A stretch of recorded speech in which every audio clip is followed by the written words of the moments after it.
देखिए, बिहार बीएड की आज से काउंसलिंग और रजिस्ट्रेशन की प्रक्रिया शुरू कर दी गई है, लेकिन आपको घबरा के जो है काउंसलिंग नहीं करवाना है। एक बात को ध्यान में रखिएगा, अभी जो है कॉलेज चॉइस फिलिंग में कुछ दिक्कतें आ रही है वेबसाइट पर, जिसके वजह से अगर आप अभी आज जो है घबरा कर काउंसलिंग करवाते हैं और बाद में वो कॉलेज सेलेक्ट नहीं होता है, डिसलेक्ट हो जाता है, तो आपका काउंसलिंग की जो प्रक्रिया है उसको रद्द कर दिया जाएगा। समझे कि नहीं? तो इसलिए आपसे कह रहे हैं अभी 20 जुलाई तक समय है, तो घबरा के जो है आप एडमिशन के लिए काउंसलिंग मत करवाइए। अगर आप ये सोच रहे होंगे कि काउंसलिंग पहले करवाएंगे तो पहले कॉलेज मिलेगा, तो ये आपकी गलतफहमी है, ऐसा कुछ नहीं होता है। और देखिए, रैंक के बाद कट ऑफ कितना जाएगा, 2023 में सीएमएल रैंक आने के बाद कट ऑफ कितना गया था, इन सभी चीज़ों के बारे में बताएंगे और कितना नंबर पर आपको सरकारी कॉलेज मिलेगा ये भी बताएंगे। साथ में पूरा डिटेल्स में बताएंगे कि कितने नंबर लाने पर कितना आपका सीएमएल रैंक मिला है। सबसे पहले आप ये देखिए, बिहार सीईटी बीएड 2024 सभी स्टूडेंट काउंसलिंग समय कॉलेज रेफरेंस में एक तकनीक अपनाएं। समझे कि नहीं? अगर आप काउंसलिंग कराने के लिए सोच रहे हैं तो आप यहाँ ध्यान दीजिएगा, उसके बाद जो है आप काउंसलिंग करवाइएगा। सबसे पहले, चूँकि कितने रैंक में कौन सा कॉलेज अलाउड होगा, गवर्नमेंट, सेमी गवर्नमेंट या प्राइवेट, पता नहीं चल पा रहा है। अभी कोई आपको नहीं बता सकता है कि मान लीजिए कि 100 सीएमएल रैंक है तो आपको गवर्नमेंट कॉलेज मिल जाएगा, और 250 सीएमएल रैंक है तो आपको कॉन्स्टिट्यूएंट कॉलेज मिल जाएगा, और 500 सीएमएल रैंक है तो आपको प्राइवेट कॉलेज मिल जाएगा, या आपका 4500 कुछ सीएमएल रैंक है तो आपको जो है प्राइवेट कॉलेज मिलेगा, जिनका 10 सीएमएल रैंक है, किसी का 60 सीएमएल रैंक है। समझे कि नहीं? तो अभी रैंक के अनुसार कॉलेज अलाउड होगा, गवर्नमेंट, सेमी गवर्नमेंट, प्राइवेट, जो भी कॉलेज है वो अभी पता नहीं चल पा रहा है। तो अगर कॉलेज चुनना है तो पहले में गवर्नमेंट कॉलेज दीजिए। समझे कि नहीं? आपको 9 कॉलेज चूज करना है, तो चूज करने से पहले जो है आप ध्यान से देखिएगा, अगर आप कॉलेज चुनना है, अगर आप कल जो है काउंसलिंग करवाते हैं तो सबसे पहले आपको गवर्नमेंट कॉलेज चुनना होगा। अगर आपका सीएमएल रैंक अभी बताएंगे, अगर आपका सीएमएल रैंक कितना होना चाहिए, सीएमएल रैंक अगर आपका अच्छा खासा है, अगर आपने स्कोर कार्ड में बिहार बीएड के एंट्रेंस एग्ज़ाम में 88+ का स्कोर किया है, तब आप 3 गवर्नमेंट कॉलेज को चुनेंगे, बाकी 3 सेमी गवर्नमेंट कॉलेज को चुनेंगे, और उसके बाद 3 प्राइवेट कॉलेज को चुनेंगे। समझे कि नहीं? इस प्रकार से आप कीजिएगा। अब जिसका मान लीजिए 50 मार्क्स था, जिनका 55 मार्क्स था, और सीएमएल रैंक किसी का 13,000 आया है, किसी का 14,000 आया है, किसी का 15,000 आया है, तो सीएमएल रैंक इस प्रकार से आया है, किसी का 33,000 कुछ सीएमएल रैंक है, कुछ लोग का 16,000 कुछ सीएमएल है, कुछ लोग का 6,000 कुछ सीएमएल रैंक आया है। तो ऐसे अगर सीएमएल रैंक आया है तो आप गवर्नमेंट कॉलेज को चूज नहीं करें तो बेहतर होगा, क्योंकि उतना सीएमएल रैंक पर आपको गवर्नमेंट कॉलेज नहीं मिलेगा। समझे कि नहीं? आप सेमी गवर्नमेंट कॉलेज को चूज कर सकते हैं और प्राइवेट कॉलेज को चूज कर सकते हैं। तो ये कुछ महत्वपूर्ण बातें हैं जो आपको काउंसलिंग से पहले जो है जाननी होगी। और आपके दोस्त का भी बिहार बीएड का एंट्रेंस एग्ज़ाम था और उन्होंने काउंसलिंग अभी नहीं करवाया है, तो आप इस वीडियो को उन तक ज़रूर शेयर कीजिए। अब थोड़ा सा देखिए, जिस रैंक के हिसाब से हो आपका कॉलेज मिलेगा ही, क्योंकि अधिकतम 9 कॉलेज चुन सकते हैं, तो यह तरीका काम का रहेगा। अभी जो हम तरीका बताएं, चाहे जनरल से हो, ओबीसी से हो, ईबीसी, एसटी, एससी से, किसी भी कैटेगरी से हो, तो आप इस तकनीक को ज़रूर अपनाएं। कॉलेज चुनने में बहुत आपको फ़ायदा होगा और सभी को जो मनचाहा कॉलेज भी मिलेगा। समझे कि नहीं? तो ये प्रक्रिया आप लोग ज़रूर अपनाएं। अब थोड़ा सा यहाँ ध्यान दीजिएगा, यहाँ कुछ हम आपको दिखाते हैं। इनका देखिए कैटेगरी क्या है, ईडब्ल्यूएस है। समझे कि नहीं? और इनका मार्क्स आपका 92 नंबर आया था, और इनका सीएमएल रैंक देखिएगा तो 102 नंबर है। ठीक है, यहाँ ईडब्ल्यूएस है, मार्क्स 92 आया था, और सीएमएल रैंक जो है 102 है। अब एक और देखिए, ये हम आपको दिखा रहे हैं, इनका मार्क्स कितना आया था, इनका भी मार्क्स 92 आया था, लेकिन ये किस कैटेगरी से है, बीसी कैटेगरी से है। तो इनको कितना सीएमएल रैंक मिला था, इनको 60 सीएमएल रैंक मिला।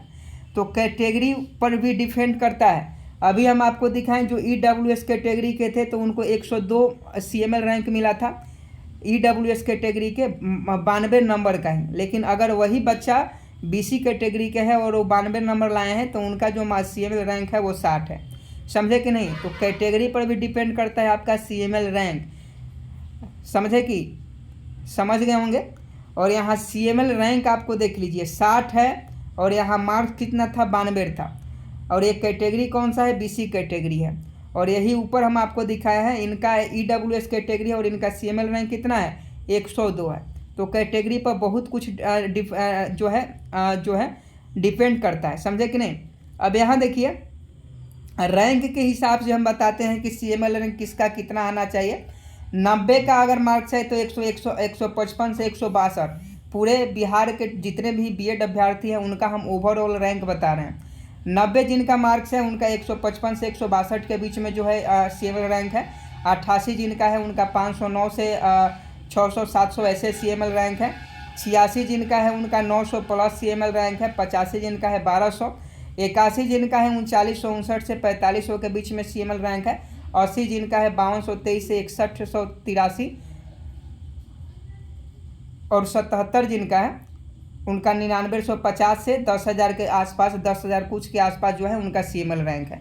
अब मान लीजिए जिनका 50 होगा उनका CML रैंक क्या होगा, उनका CML रैंक ज़्यादा होगा, 14,000 कुछ हो सकता है, 15,000 कुछ हो सकता है, यहाँ तक कि 33,000 भी कुछ हो सकता है CML रैंक।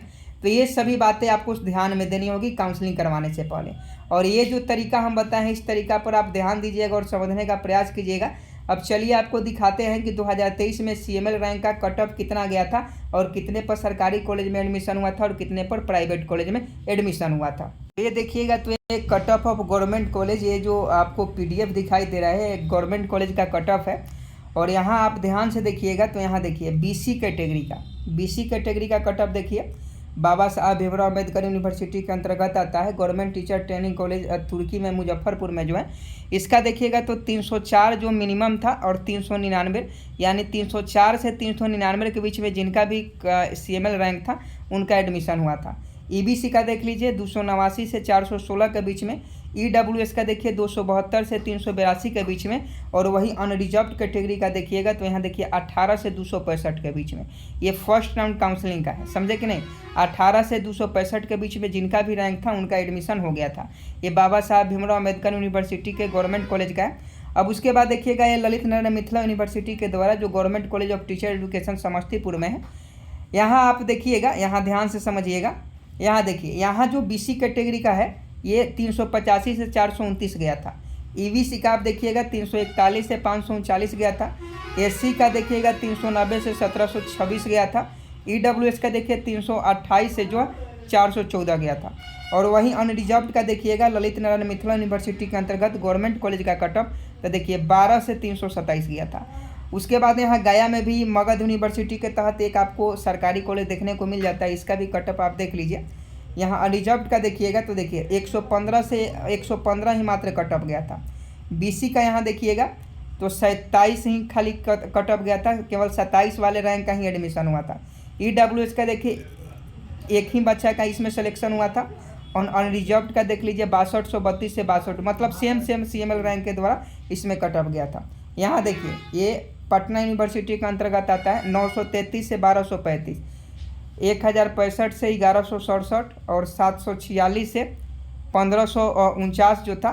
और यहाँ BC का देख लीजिए 750 से 1013 और अनरिजर्व्ड का देखिएगा तो 10 से 9961।